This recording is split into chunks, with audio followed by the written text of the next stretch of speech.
Gusto nyo ba ng extra income? Mag-trade na kasama namin. I-on lang ang AI bot para siya na ang gagawa ng lahat para sa iyo. With 90% above win rate, register na for free.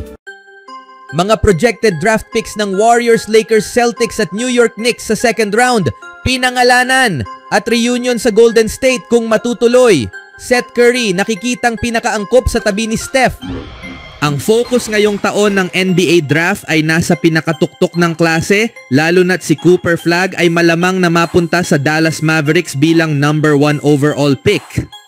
Ngunit karamihan sa mga kilalang prangkisa sa liga ay masusing mag-i-scout upang makahanap ng mga young player na maaaring makatulong sa hinaharap batay sa kanilang posisyon sa draft. Sa pinakabagong 2-round mock draft na inilabas nitong araw, ibinahagi ni Jonathan Givony ng ESPN ang kanyang mga pinili para sa Los Angeles Lakers, New York Knicks, Golden State Warriors at Boston Celtics.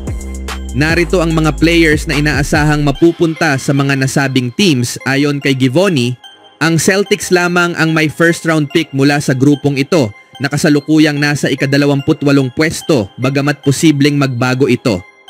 Ayon kay Grant Afseth ng RG.org, kabilang sila sa mga pinakaaktibong team na nag-e-explore ng trade-up scenarios kasama ang Oklahoma City Thunder at Brooklyn Nets. May 2 picks ang Boston sa loob ng 5 pwesto, number 28 and 32. Kahit na walang malaking pressure sa front office na bawasan ang gastos lalo na habang nagpapagaling si Jason Tatum mula sa torn Achilles, maaari pa ring maging malikhain ang organisasyon sa draft na ito. Si Drake Powell ay nagkaroon ng maayos na freshman season sa North Carolina na may average na 7.4 points of 48.3% shooting in just 37 games. Ngunit may malaking potensyal pa rin siyang ma-develop. Siya ay ranked bilang ika-11 overall recruit mula sa high school noong nakaraang taon. Si Ryan Kalkbrenner, isang 5-year center mula sa Creighton, ay nagpakita ng improvement sa kanyang shooting habang nasa kolehiyo. Nakapag-shoot siya ng 34% mula sa 3 puntos sa kanyang 61 pagtatangka noong nakaraang season. Ayon kay Jonathan Wasserman ng BR na siya ring nagproyekto kay Kalkbrenner sa Boston, hindi raw siya masyadong exciting bilang prospect maliban na lang kung mapanatili niya ang improvement sa 3-point shooting. Ngunit maaaring kailanganin ng Celtics ang backup big man, lalo na't sina Al Horford at Luke Kornet ay parehong papasok sa free agency ngayong summer. Ang Warriors naman ay inaasahang pipili ng Australian center na si Rocco Zikarski na naglaro ng 2 season para sa Brisbane Bullets sa NBL. Nalimitahan siya sa 20 laro ngayong taon dahil sa knee injury. Ayon kay Wasserman, si Zikarski ay maikukumpara kay Donovan Clingan. Kailangan ng Warriors ng dagdag na laki sa kanilang roster matapos nilang gumamit ng small ball lineup noong pagtatapos ng season, lalo na matapos makuha si Jimmy Butler mula sa Miami Heat. Kung mananatili ang Knicks kina Karl Anthony Towns at Mitchell Robinson bilang pangunahing centers sa susunod na season, si Lachlan Olbrich ay magandang prospect na maaaring i-develop. Nag-post si Olbrich ng double-double sa parehong scrimmages sa NBA Scouting Combine. Ayon kay Wasserman, limitado man ang kanyang athleticism, ang kanyang instincts, footwork at body control ay nagbibigay sa kanya ng mataas na posibilidad na makapaglaro sa pinakamataas na antas. Ang projection kay Salis papunta sa Lakers ay makakatulong sa kanilang pangangailangan ng scoring mula sa second unit. Nag-average siya ng 18 puntos kada laro sa loob ng 2 season sa Wake Forest matapos gamitin bilang bench player ng 2 taon sa Gonzaga.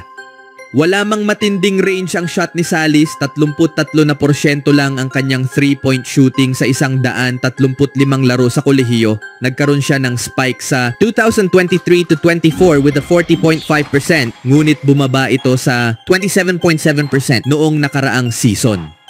Ayon kay Wasserman, ang kakulangan sa playmaking ni Salis ay posibleng magpababa sa kanya sa labas ng first round, ngunit may sapat siyang offensive potential upang mapili sa second round.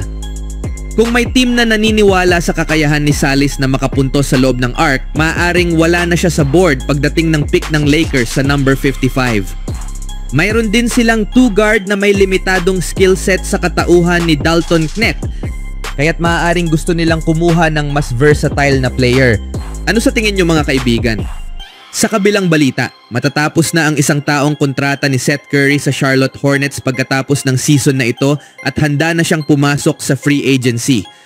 Maraming teams ang maaaring makinabang sa isang player tulad ni Seth, lalo na't umiskor siya ng higit sa 45% mula sa 3-point line noong nakaraang season. Maaaring maging mahalagang role player siya para sa maraming teams at isa sa mga ito ay ang Golden State Warriors. Ang kapatid ni Seth na si Stephen Curry ay ang pangunahing star ng Warriors at ang biyenan ni Seth, si Doc Rivers, ay naniniwalang perpekto ang Warriors para sa kanya. Kamakailan, tinalakay nina Doc Rivers at Bill Simmons ang mga posibleng destinasyon ni Seth Curry sa The Bill Simmons Podcast. Ayon kay Simmons, babagay si Seth sa Denver Nuggets pero may ibang pananaw si Doc Rivers.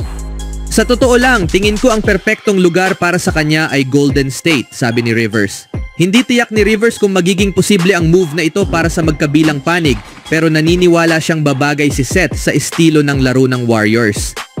Mahirap isipin na hindi magiging interesado sina Seth at Stephen na magsama sa parehong team, lalo na't napaka-espesyal nito para sa kanilang pamilya. Magiging magandang pagkakataon din ito para kay Seth na mapunta sa isang lehitimong championship contender. Sa kabuuan, tila magandang fit ito para kay Seth, pero ito rin ba ang pinakamahusay na fit para sa Golden State? Hindi ko alam kung posible ito o hindi, dagdag pa ni Rivers. Hindi ko rin alam kung gusto talaga nila pareho pero tingin ko, kalimutan na natin yon, wala yon. Ang mahalaga ay yung laro nila, bagay na bagay siya sa sistema. Ilang taon ko na rin sinasabi yan. Kapag nababanggit sa pamilya, medyo nag-aatubili sila pero para sa akin, magiging kahanga-hanga ito. Magiging maganda ito para sa kanya. Matapos maglaro ng college basketball sa Duke, sinimulan ni Seth ang kanyang NBA career sa Memphis Grizzlies noong 2013. Ilang taon din bago siya nagkaroon ng tunay na impact sa isang team, pero ngayon ay maituturing na niyang matagumpay ang kanyang career. Mula sa Grizzlies, nakapaglaro na si Seth para sa 8 iba't ibang teams, pero hindi pa kailanman sa Warriors. Si Seth Curry ay nakapaglaro na ng 11 season para sa 9 na teams, kabilang na ang Brooklyn Nets at Dallas Mavericks. Siya ay may average na 10 puntos at 2 rebounds sa 550 laro sa regular season.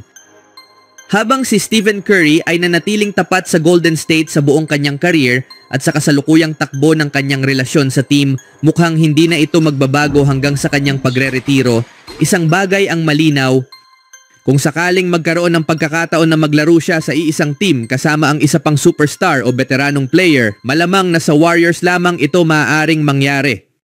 At ngayong off-season, sa gitna ng mga usap-usapang pagbabago sa roster, at muling pagtatayo ng team para makabalik sa tuktok ng liga, maaaring ito na ang pinakamainam at pinakatamang pagkakataon para maisakatuparan ang matagal ng inaasam na tambalan.